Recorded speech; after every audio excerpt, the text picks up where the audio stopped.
Republicans, led primarily by President Donald Trump, have spent the past 3 years inciting violence against liberals, people of color, Muslims and protesters. When the left complains about it, the right calls them snowflakes. When anyone dares to fight back, however, they accuse the left of incivility and violence. Such was the case during a discussion on Fox News' The Next Revolution with Steve Hilton. Former Gov. Mike Huckabee, RR, railed against Democrats for attacking his daughter by politely asking her to leave, but also for doing what Republicans did during the Obama administration. Our founders gave us the most magnificent gift. A government that we have the power to change when we didn't like it.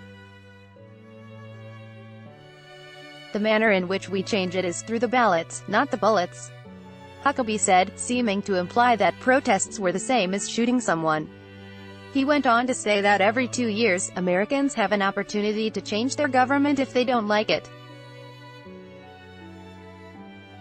He celebrated the Founding Fathers for what he heralded as an ingenious invention of a democratic republic, but neglected to mention that the Founders also bestowed on Americans the right to speech and protest. In fact, it was so important they put it in the First Amendment of the Bill of Rights. Typically, when one side has the opportunity to govern and they don't do it well, the American people say, "You are fired."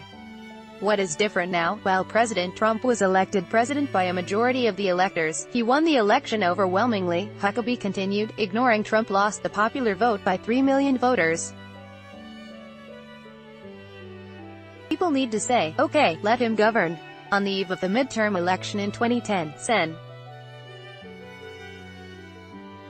Mitch McConnell, RKY, told the National Journal, "The single most important thing we want to achieve is for President Obama to be a one-term president." He later repeated it before cameras at the Heritage Foundation.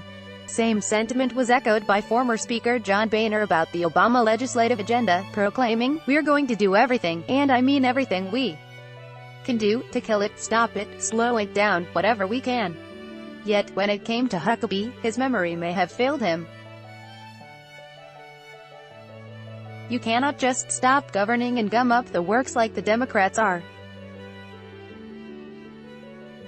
The worst thing is calling people Nazis and racist because they don't like the way you're believing and practicing a government, Huckabee told Hilton during Sunday's show. Lisa Booth, a senior fellow at Independent Women's Voice, a conservative organization, cited a series of violence against those on the right, but neglected to name the hundreds of people who've suffered at the hands of Trump supporting racists since his election. Prior to that, Republicans mercilessly attacked President Obama, his patriotism constantly questions as well as his citizenship. Only Sen. John McCain, RS, was brave enough to stand up to one of his own supporters in 2008 and tell her to stop questioning the president's religion. While the GOP has demanded civility, at no time has Trump, McConnell or House Speaker Paul Ryan, RY, asked members of their own Republican Party to be more civil. Here is a video of all of the times President Donald Trump called for violence. Watch the discussion below.